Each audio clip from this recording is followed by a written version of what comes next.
مدينة مفقودة بيسكنها الجن ومحرمة على بني البشر، كل اللي قرب منها ضحك هستيري واختفى. مليانة بالثروات النفيسة وموجودة في دولة عربية، يقال إن نبي من أنبياء الله أمر الجن ببنائها، وبعد كده بقت منفى للعاصين والمتمردين منهم. مدينة النحاس ذكرها ابن الفقيه الهمذاني في كتاب البلدان، واعتبرها من عجائب الأندلس، ووصفها بأن محدش شاف زيها، وسماها مدينة البهت، والكلمة دي معناها الكذب، وكأنها مدينة خيالية ملهاش وجود.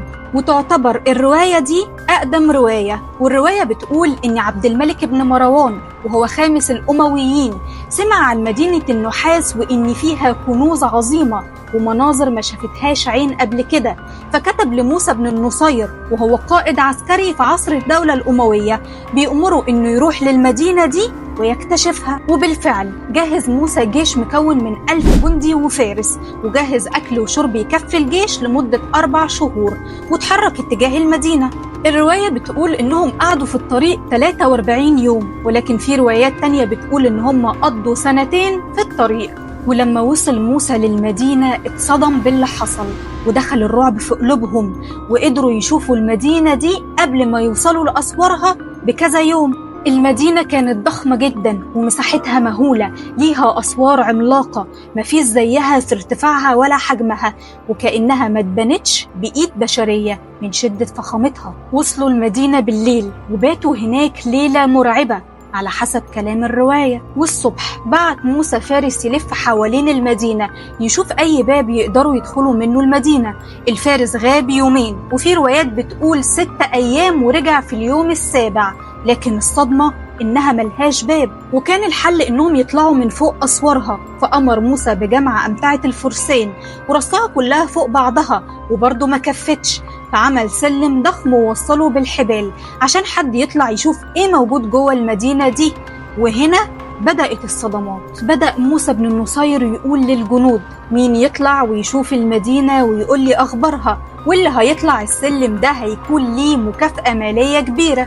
وهنا طلع واحد من الجنود، لكن أول ما طلع ضحك هستيري وجنوني ورمى نفسه جوه المدينة.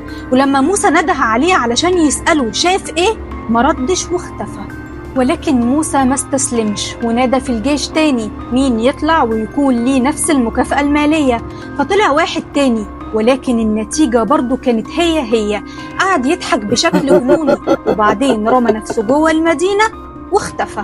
وعلى حسب الرواية إن موسى حاول 3 مرات وكانت نفس النتيجة، وبعد كده امتنع الجنود عن المحاولة ورجعوا من غير ما يكتشفوا المدينة. وزي ما قلنا كده دي كانت أقدم رواية، لكن في روايات تانية ذكرت مواقف مريبة وتفاصيل مرعبة لرحلة موسى بن النصير، زي رواية أبو حامد الأندلسي الغرناطي في كتاب تحفة الألباب.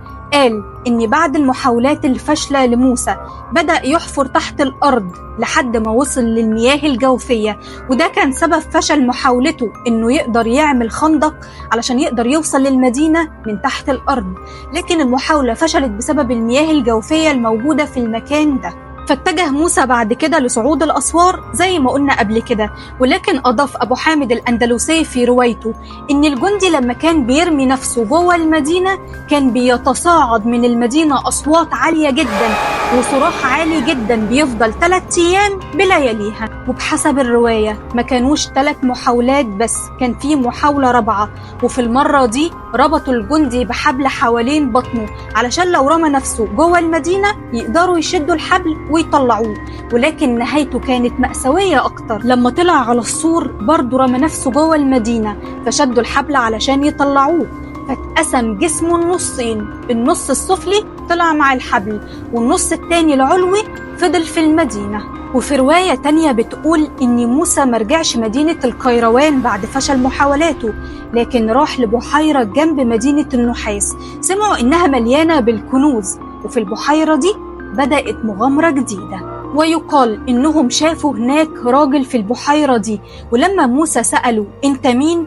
قال له إنه من الجن، وإنه حبسوا سليمان بن داود في البحيرة وبعدين اختفى. وبعدها نزل رجال موسى في البحيرة دي فلقوا تحت المية قطع نحاس مختومة بالرصاص، ولما فتحوها خرج منها جن على فرس ومعاه الرمح بتاعه، وطار في الهواء وهو بيقول: يا نبي الله لا أعود. ولما تكرر الأمر ده رمى موسى قطع النحاس في المية تاني، لأن موسى أدرك أن النبي المقصود هو سيدنا سليمان عليه السلام، وأن دول جن متمردين على أوامره، عشان كده حبسهم. موسى بن النصير ما كانش عايز يحرر قوم من الجن، سيدنا سليمان هو اللي حابسهم بسبب تمردهم. وفي رواية تانية بتقول إن موسى قبل ما يوصل للبحيرة دي وقف عند لوحة، اللوحة دي كان عليها راجل وفي إيده لوح من النحاس مكتوب عليها: ليس ورائي مذهب، فارجعوا ولا تدخلوا هذه الأرض فتهلكوا.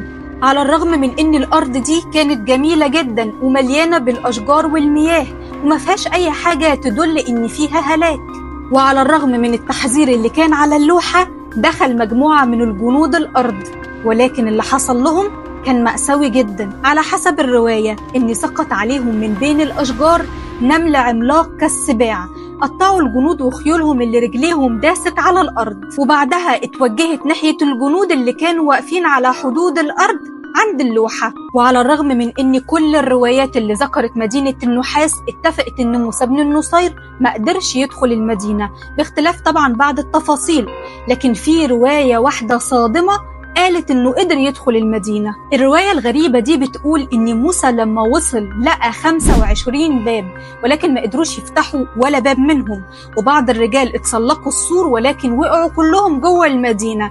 في منهم اللي ضحك هستيري قبل ما يقع، وفي منهم اللي كان بيسقف وكأنهم شايفين حاجة من عالم الخيال. وبعد محاولات كتيرة فاشلة نجح واحد منهم انه يقعد ساكت على السور ويقاوم اللي شافه من غير ما يتكلم لمدة ساعة، وبعدين بشر موسى انه هيقدر يفتح باب من الابواب. هو يا ترى الراجل ده شاف ايه؟ بحسب الرواية انه شاف 10 نساء فاتنات، وكل واحدة فيهم كانت بتنده عليه علشان ينزل جوه المدينة، ولكن هو قاومهم وقرأ أسماء الله الحسنى فاختفوا النساء كلهم. وبحسب الرواية فضل ماشي على السور لحد ما لقى برج مراقبة وعنده تمثال من النحاس لفارس على حصانه ومكتوب عليه: إذا أردت فتح باب مدينة النحاس افرك يديك. ففرك إيده وفتح الباب ودخل موسى للمدينة، وانقسم جيشه لقسمين، قسم دخل معاه وقسم فضل بره المدينة. يا ترى شافوا ايه بقى جوه المدينة؟ شافوا في شوارع المدينة جثث، بس أصحابها كأنهم نايمين مش ميتين.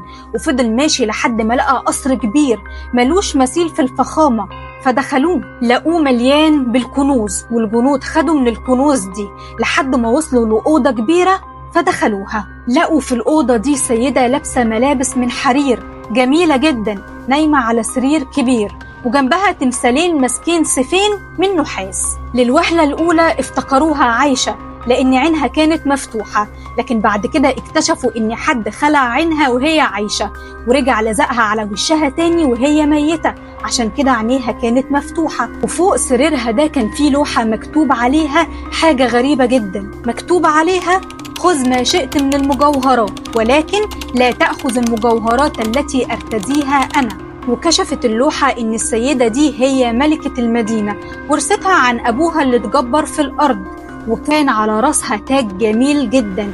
فحاول واحد من اللي دخلوا الأوضة مع موسى إنه ياخد التاج ده وياخد كمان المجوهرات اللي هي كانت لابساها، وتجاهل التحذير. ويا ريته ما كان عمل كده. أول ما خد التاج اتحرك التمثالين اللي كانوا جنبها وضربوا عنق الرجل وقطعوا راسه ورجعوا تاني لمكانهم. وهنا خرج موسى مع جنوده من المدينة وتوجه ناحية جبل ضخم جدا، ولقى فيه قوم بشرتهم سمراء. اعتقد في الأول إنهم من الجن، ولكن بعد كده اكتشف إنهم بشر وإنهم أبناء حام بن نوح، ده بحسب كلام الرواية. واتكلم موسى مع مالكهم وعرف منه إنهم بيعبدوا ربنا سبحانه وتعالى، فاستغرب موسى إن مفيش نبي نزل في المكان ده وهم بيعبدوا ربنا سبحانه وتعالى. فالملك قال له إن جنب الجبل ده في بحيرة بيخرج منها نور عظيم بيعلمهم إزاي يعبدوا ربنا سبحانه وتعالى. وعرف الملك إن موسى عايز ياخد مجموعة من القماقم النحاسية اللي موجودة داخل البحيرة وأخدها لأمير المؤمنين في الوقت ده. فأمر الملك شعبه إنه ينزلوا للبحيرة دي ويستخرجوا منها القماقم اللي اتقال إن النبي سليمان عليه السلام حبس فيها الجن العاصي. طيب بعد ما قلنا بقى الروايات اللي اتكلمت عن مدينة النحاس، يا ترى فين هي مدينة النحاس؟ الحقيقة إننا ما نعرفش مكان محدد ليها، لكن يقال إنها ممكن تكون في المغرب أو في مكان في إفريقيا، لكن لحد دلوقتي مفيش أي أثر ليها يدلنا فين مكانها بالظبط، وكل اللي عرفناه عنها هو اللي اتكتب في الروايات. يا ترى بقى مين اللي بنى مدينة النحاس؟ في روايتين، الأولى بتقول إن ذي القرنين بنى مدينة النحاس في الأندلس بالقرب من المحيط الأطلنطي، وحط فيها كل الكنوز اللي امتلكها وطلسمها، يعني سحرها علشان تهلك أي حد يقرب منها ومحدش يقدر يدخلها ويستولى على الكنوز. أما الرواية التانية بتقول إن الجن هو اللي بنى مدينة النحاس بأمر من سيدنا سليمان عليه السلام، وإنه بعد كده حولها لسجن للجن العاصي. لكن الحقيقة فين؟ الله أعلم. وطبعا كل المصادر اللي بتتكلم عن مدينة النحاس بترجع للعصر الأموي، ومفيش مؤرخين أو كتب اتكلمت عنها غير في العصر الأموي. انتوا بقى ايه رأيكم؟ هل فعلا الروايات دي صحيحة ولا لأ؟ وفعلا في مدينة اسمها مدينة النحاس ولا دي روايات خيالية؟ ويا ترى مين اللي بناها، الجن ولا البشر؟ شاركوني برأيكم.